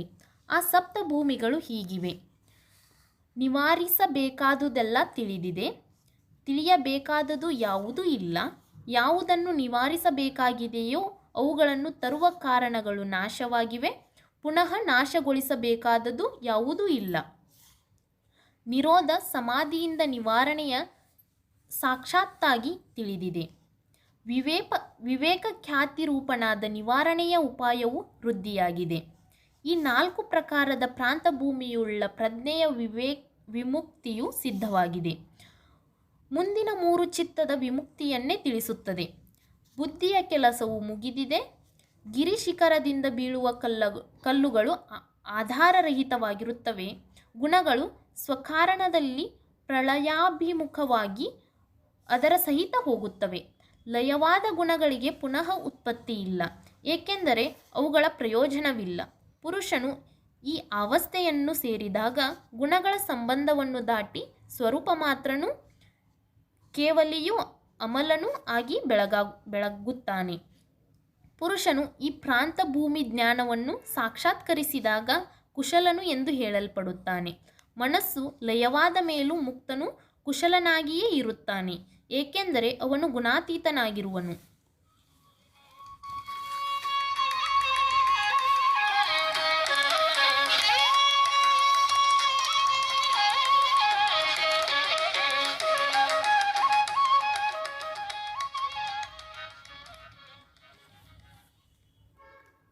ಯೋಗಾಂಗಾನುಷ್ಠಾನಾದ ಶುದ್ಧಿಕ್ಷಯ ಜ್ಞಾನದೀಪ್ತಿ ದೀಪ್ತಿರಾವಿವೇಕ ಖ್ಯಾತೆ.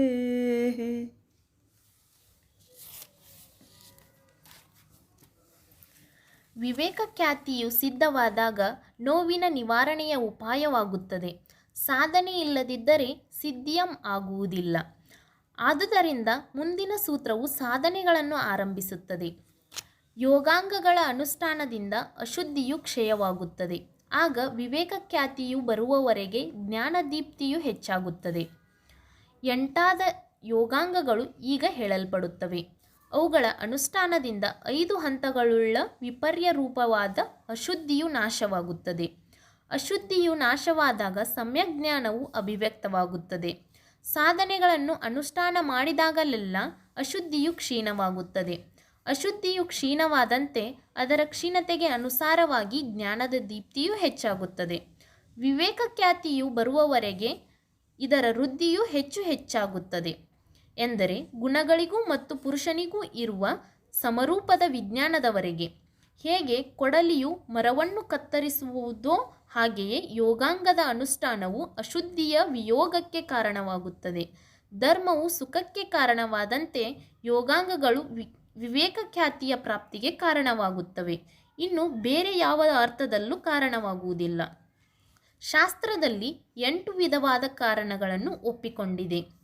9 ಎಂದು ಹೇಳಲ್ಪಟ್ಟಿವೆ.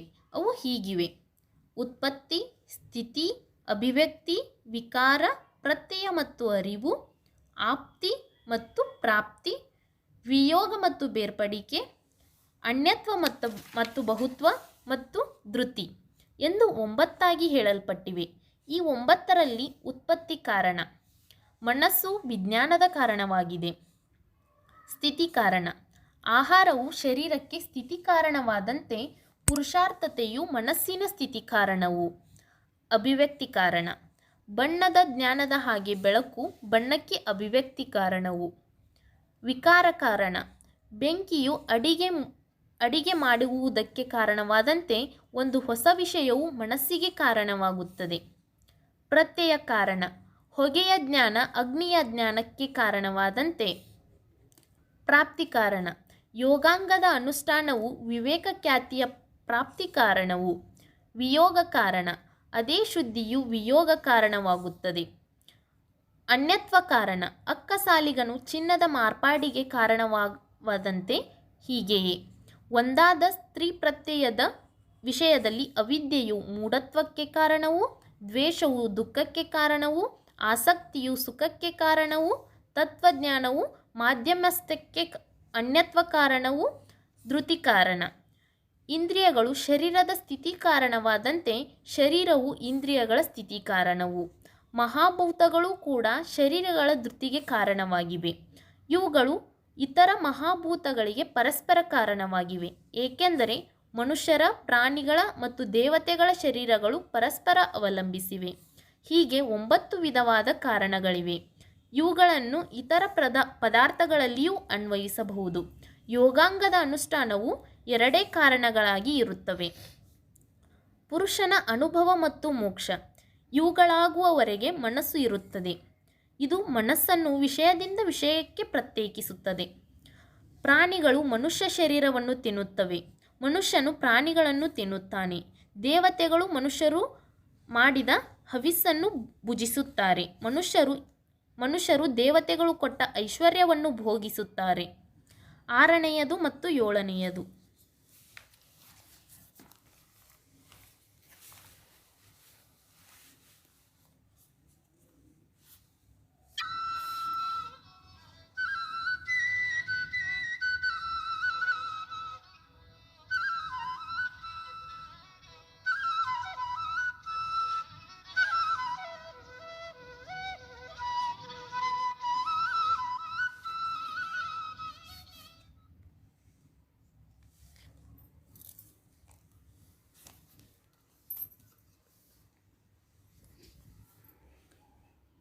ಧ್ಯಾನ, ಯಮ ನಿಯಮಾಸನ, ಪ್ರಾಣಾಯಾಮ ಪ್ರತ್ಯಾಹಾರ, ಧಾರಣ, ಧ್ಯಾನ, ಸಮಾಧಯೋಷ್ಟಾಂಗಾನಿ.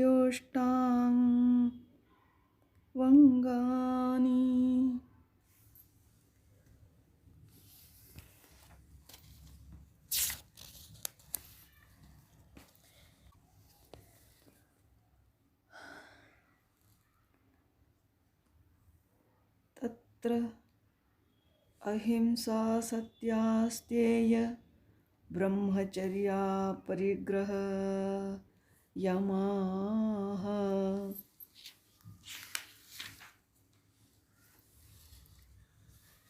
ಈಗ ಯೋಗಾಂಗಗಳನ್ನು ವಿವರಿಸಲಾಗಿದೆ. ಯಮ, ನಿಯಮ, ಆಸನ, ಪ್ರಾಣಾಯಾಮ, ಪ್ರತ್ಯಾಹಾರ, ಧಾರಣ, ಧ್ಯಾನ ಮತ್ತು ಸಮಾಧಿ ಇವು ಅಷ್ಟಾಂಗಗಳು. ಯಥಾಕ್ರಮವಾಗಿ ಇವುಗಳ ಅನುಷ್ಠಾನವನ್ನು ಮತ್ತು ಸ್ವರೂಪವನ್ನು ವಿವರಿಸುತ್ತೇವೆ. ಅಹಿಂಸಾ, ಸತ್ಯ, ಅಸ್ತೇಯ, ಬ್ರಹ್ಮಚರ್ಯ ಮತ್ತು ಅಪರಿಗ್ರಹ ಇವುಗಳು ಯಮ ಎನಿಸುತ್ತವೆ. ಇವುಗಳಲ್ಲಿ ಎಲ್ಲ ಕಾಲದಲ್ಲಿಯೂ ಎಲ್ಲ ವಿಧದಲ್ಲಿಯೂ ಸರ್ವ ಪ್ರಾಣಿಗಳಿಗೆ ದ್ರೋಹ ಮಾಡದೇ ಇರುವುದು ಅಹಿಂಸೆ. ಇತರ ಯಮ ನಿಯಮಗಳು ಅಹಿಂಸೆಯನ್ನು ಮೂಲವಾಗಿ ಹೊಂದಿವೆ. ಇವು ಅಹಿಂಸೆಯ ಸ್ವರೂಪವನ್ನು ತಿಳಿದುಕೊಳ್ಳಲು ಅನುಕೂಲವಾಗಿರುವುದರಿಂದ ಅಹಿಂಸೆಯನ್ನೇ ಸ್ಪಷ್ಟವಾಗಿ ವಿವರಿಸಲು ಅವನ್ನು ಇಲ್ಲಿ ಹೇಳಿದೆ. ಈ ಅರ್ಥದಲ್ಲೇ ಇದನ್ನು ಹೇಳಿದೆ. ಬ್ರಾಹ್ಮಣನು ವ್ರತಗಳನ್ನು ಅನುಷ್ಠಾನ ಮಾಡುವ ಮಟ್ಟಿಗೆ ಪ್ರಮಾದಾಕೃತವಾದ ಹಿಂಸಾಮೂಲದಿಂದ ಹಿಂದೆಗೆಯುತ್ತಾನೆ. ಹೀಗೆ ಅಹಿಂಸೆಯು ಶುದ್ಧವಾಗುತ್ತದೆ.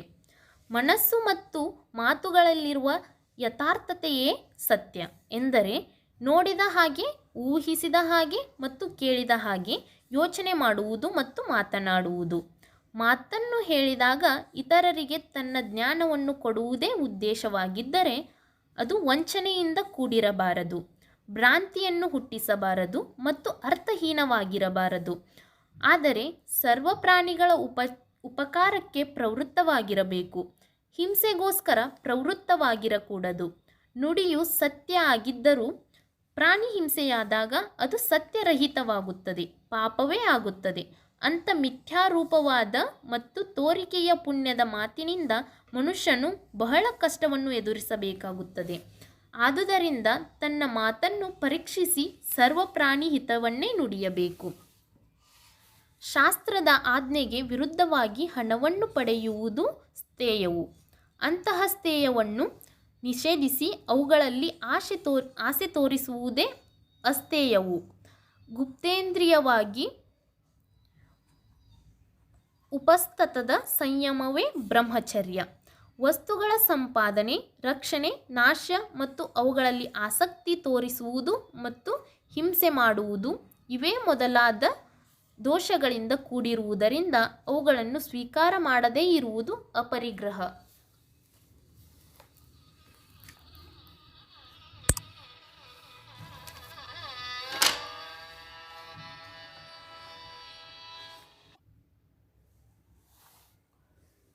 ಜಾತಿ ದೇಶ ಕಾಲ ಸಮಯಾನ ಚಿನ್ನಾಃ ಸಾರ್ವಭೌಮ ಮಹಾವ್ರತಂ.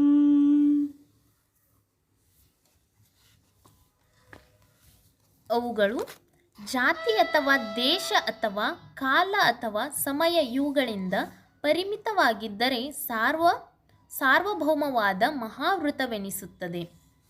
ಈ 5ರಲ್ಲಿ ಬೆಸ್ತರವನು ಇನ್ನು ಯಾವುದನ್ನೂ ಕೊಲ್ಲದೆ ಮೀನನ್ನೇ ಕೊಂದರೆ ಅದು ಜಾತಿಯಿಂದ ಪರಿಮಿತವಾಗುತ್ತದೆ. ನಾನು ತೀರ್ಥದಲ್ಲಿ ಕೊಲ್ಲುವುದಿಲ್ಲ ಎಂದರೆ ಅದೇ ದೇಶದಿಂದ ಪರಿಮಿತವಾಗುತ್ತದೆ. ನಾನು ಚತುರ್ದಶಿಯಲ್ಲಿ ಕೊಲ್ಲುವುದಿಲ್ಲ ಅಥವಾ ಪುಣ್ಯ ದಿನದಲ್ಲಿ ಕೊಲ್ಲುವುದಿಲ್ಲ ಎಂದರೆ ಅದೇ ಕಾಲದಿಂದ ಪರಿಮಿತವಾಗುತ್ತದೆ. ಅವನು ಈ 3 ದೋಷಗಳಿಂದ ಮುಕ್ತನಾಗಿ ನಾನು ದೇವತೆಗಳಿಗಾಗಿ ಅಥವಾ ಬ್ರಾಹ್ಮಣರಿಗಾಗಿ ಕೊಲ್ಲುತ್ತೇನೆ, ಇನ್ನು ಯಾರಿಗಾಗಿಯೂ ಕೊಲ್ಲುವುದಿಲ್ಲ ಎಂದರೆ ಅದೇ ಸಮಯದ ಪರಿಮಿತವಾಗುತ್ತದೆ. ಅಥವಾ ಕ್ಷತ್ರಿಯರು ನಾನು ಯುದ್ಧದಲ್ಲೇ ಕೊಲ್ಲುತ್ತೇನೆ, ಇನ್ನು ಎಲ್ಲೂ ಅಲ್ಲ, ಅದು ಸಮಯದ ಪರಿಮಿತವಾಗುತ್ತದೆ. ಜಾತಿ ದೇಶ ಕಾಲ ಮತ್ತು ಸಮಯ ಇವುಗಳಿಂದ ಪರಿಮಿತವಾಗದೆ ಅಹಿಂಸಾದಿಗಳನ್ನು ಯಾವಾಗಲೂ ಪರಿಪಾಲಿಸಬೇಕಾಗುತ್ತದೆ. ಎಲ್ಲ ಹಂತದಲ್ಲಿ ಎಂದರೆ ಎಲ್ಲ ವಿಷಯಗಳಲ್ಲಿ ಮತ್ತು ಎಲ್ಲ ವಿಧಗಳಲ್ಲಿ ಇವು ಸಂಬಂಧಿಸಿರುತ್ತವೆ. ಅವು ಯಾವಾಗಲೂ ತಪ್ಪದೇ ಇದ್ದರೆ ಸಾರ್ವಭೌಮವಾದ ಮಹಾವ್ರತವೆನಿಸುತ್ತದೆ.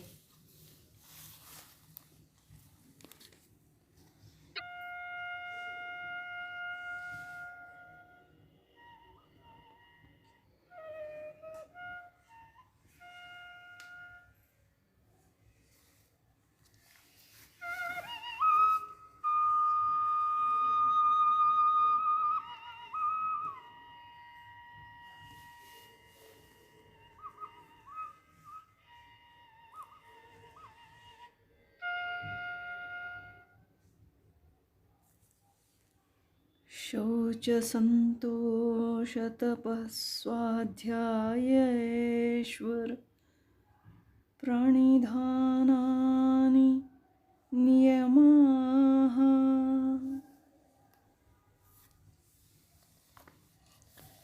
ಶೌಚ, ಸಂತೋಷ, ತಪಸ್ಸು, ಸ್ವಾಧ್ಯಾಯ ಮತ್ತು ಈಶ್ವರನಲ್ಲಿ ಭಕ್ತಿ ಇವು ನಿಯಮಗಳು. ಇವುಗಳಲ್ಲಿ ಶೌಚವು 2 ಬಗೆ, ಬಾಹ್ಯ ಮತ್ತು ಆಂತರಿಕ. ಬಾಹ್ಯವಾದ ಶುಚಿಯು ಮಣ್ಣು ಅಥವಾ ನೀರು ಇವೇ ಮೊದಲಾದವುಗಳಿಂದ ತೊಳೆದುಕೊಳ್ಳುವುದರಿಂದಲೂ ಮತ್ತು ಶುದ್ಧವಾದ ಆಹಾರವನ್ನು ಸೇವಿಸುವುದರಿಂದಲೂ ಉಂಟಾಗುತ್ತದೆ. ಇರುವುದಕ್ಕಿಂತ ಇನ್ನೂ ಆಸೆ ಪಡದಿರುವುದೇ ಸಂತೋಷ. ಹಸಿವು ಮತ್ತು ಬಾಯಾರಿಕೆ, ಶೀತ ಮತ್ತು ಉಷ್ಣ, ನಿಂತುಕೊಳ್ಳುವುದು ಮತ್ತು ಕೂತುಕೊಳ್ಳುವುದು, ಕಾಷ್ಟ ಮೌನ ಮತ್ತು ತೋರಿಕೆಯ ಮೌನ ಇವುಗಳನ್ನು ಸಹಿಸುವುದೇ ಮತ್ತು ಕ್ಷತ್ರ ಚಾಂದ್ರಾಯಣ ಮತ್ತು ಸಂತಾಪನ ಇವುಗಳನ್ನು ಮಾಡುವುದೇ ತಪಸ್ಸು. ಮೋಕ್ಷಶಾಸ್ತ್ರದ ಅಧ್ಯಯನವು ಮತ್ತು ಪ್ರಣವಜಪವು ಸ್ವಾಧ್ಯಾಯವೆನಿಸುತ್ತದೆ. ಪರಮಗುರುವಿನಲ್ಲಿ ಸರ್ವಕರ್ಮದ ಸಮರ್ಪಣವೇ ಈ ಈಶ್ವರನಲ್ಲಿ ಭಕ್ತಿ. ವಿತರ್ಕಜಾಲವನ್ನು ಕ್ಷೀಣ ಮಾಡಿಕೊಂಡವನಿಗೆ ಹಾಸಿಗೆಯಲ್ಲಿ ಮಲವಾಗಿರುವಾಗ ಅಥವಾ ಕೂತುಕೊಂಡಿರುವಾಗ ಅಥವಾ ದಾರಿಯಲ್ಲಿ ಹೋಗುತ್ತಿರುವಾಗ ಅಥವಾ ಸ್ವಸ್ಥನಾಗಿರುವಾಗ ಸಂಸಾರ ಬೀಜದ ಕ್ಷಯವಾಗಿ ಅವನು ನಿತ್ಯ ಮುಕ್ತನೂ ಅಮೃತ ಭೋಗ ಭಾಗಿಯೂ ಆಗುತ್ತಾನೆ. ಇದನ್ನು ಹಿಂದೆ ಹೇಳಿದೆ. ಅನಂತರ ಅವಿದ್ಯೆಯಲ್ಲಿರುವ ಪುರುಷನ ಜ್ಞಾನವು ಅಡಚಣೆಗಳ ಅಭಾವವು ಅವನಿಗೆ ಉಂಟಾಗುತ್ತದೆ. ಯಾವನು ಸನ್ನೆಗಳಿಂದಲೂ ತನ್ನ ಮನಸ್ಸನ್ನು ಪ್ರಕಾಶಪಡಿಸುವುದಿಲ್ಲವೋ ಅದು ಕಾಷ್ಟ ಮೌನ, ಬರಿಯ ಮಾತನಾಡದಿರುವುದು ತೋರಿಕೆಯ ಮೌನ.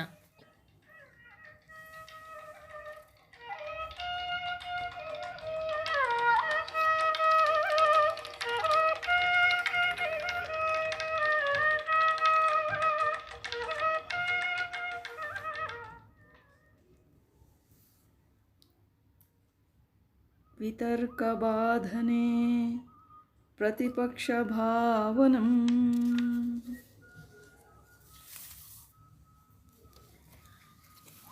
ಈ ಯಮ ಮತ್ತು ನಿಯಮ ಇವುಗಳು. ವೃತ್ತಿರಿಕ್ತವಾದ ಉದ್ದೇಶಗಳಿಂದ ತಡೆಯಲ್ಪಟ್ಟಾಗ ಅವುಗಳ ವಿರೋಧ ಪಕ್ಷಗಳು ವ್ಯತಿರಿಕ್ತವಾದ ಉದ್ದೇಶಗಳಿಂದ ತಡೆಯಲ್ಪಟ್ಟಾಗ ಅವುಗಳ ವಿರೋಧ ಪಕ್ಷಗಳು ಭಾವಿಸಬೇಕು. ಸಮಾಧಿಗಾಗಿ ಯತ್ನ ಪಡುತ್ತಿರುವ ಬ್ರಾಹ್ಮಣನಲ್ಲಿ ಹಿಂಸೆಯೇ ಮೊದಲಾದ ವ್ಯತಿರಿಕ್ತವಾದ ಉದ್ದೇಶಗಳು ಉಂಟಾದಾಗ ಈ ಅಪಕಾರಿಯನ್ನು ಕೊಲ್ಲುತ್ತೇನೆ, ನಾನು ಸುಳ್ಳು ಹೇಳುತ್ತೇನೆ, ಇವನ ದ್ರವ್ಯವನ್ನು ಅಪಹರಿಸುತ್ತೇನೆ, ನಾನು ಇವನ ಪತ್ನಿಯೊಂದಿಗೆ ಅಯೋಗ್ಯವಾಗಿ ವರ್ತಿಸುತ್ತೇನೆ ಮತ್ತು ನಾನು ಇವನ ಸ್ವತ್ತಿಗೆ ಸ್ವಾಮಿಯಾಗುತ್ತೇನೆ. ಇಂಥ ವ್ಯತಿರಿಕ್ತವಾದ ಉದ್ದೇಶಗಳ ಜ್ವರಗಳು ಉಂಟಾದಾಗ ಅವನು ಅವುಗಳ ವಿರೋಧ ಪಕ್ಷಗಳನ್ನು ಹೀಗೆ ಭಾವಿಸಬೇಕು. ಘೋರವಾದ ಸಂಸಾರದ ಅಗ್ನಿಯಲ್ಲಿ ಹುರಿಯಲ್ಪಟ್ಟಾಗ ನಾನು ಸರ್ವ ಪ್ರಾಣಿಗಳಿಗೂ ಅಭಯ ಪ್ರದಾನ ಮಾಡಿದೆನು. ವ್ಯತಿರಿಕ್ತವಾದ ಉದ್ದೇಶಗಳನ್ನು ಬಿಟ್ಟ ನಾನು ಪುನಃ ಅವುಗಳನ್ನು ಹೊಂದಿದರೆ ಒಂದು ನಾಯಿಯ ಹಾಗೆ ವರ್ತಿಸಿದಂತಾಗುತ್ತದೆ ಎಂದು ಯೋಗ ಧರ್ಮದಲ್ಲಿ ಶರಣು ಹೊಂದಿದೆನು. ಇದರ ಅರ್ಥ, ನಾಯಿಯು ವಾಂತಿ ಮಾಡಿದ್ದನ್ನು ಪುನಃ ತಿನ್ನುವ ಹಾಗೆ ನಾನು ಕೂಡ ವ್ಯತಿರಿಕ್ತವಾದ ಉದ್ದೇಶಗಳನ್ನು ಬಿಟ್ಟು ಅವುಗಳನ್ನು ಪುನಃ ಹಿಂದಕ್ಕೆ ಪಡೆಯುತ್ತೇನೆ. ನಿಯಮವೇ ಮೊದಲಾದವುಗಳ ಸೂತ್ರಗಳಲ್ಲಿಯೂ ಇದೇ ಪದ್ಧತಿಯನ್ನು ಅನುಸರಿಸಬೇಕು. ಇದು ಹಿಂಸೆಯ ವ್ಯತಿರಿಕ್ತವಾದ ಉದ್ದೇಶ, ಇದು ಸತ್ಯದ ವ್ಯತಿರಿಕ್ತವಾದ ಉದ್ದೇಶ, ಇದು ಅಸ್ಥೇಯದ ವ್ಯತಿರಿಕ್ತವಾದ ಉದ್ದೇಶ, ಇದು ಬ್ರಹ್ಮಚರ್ಯದ ವ್ಯತಿರಿಕ್ತವಾದ ಉದ್ದೇಶ, ಇದು ಅಪರಿಗ್ರಹದ ವ್ಯತಿರಿಕ್ತವಾದ ಉದ್ದೇಶ.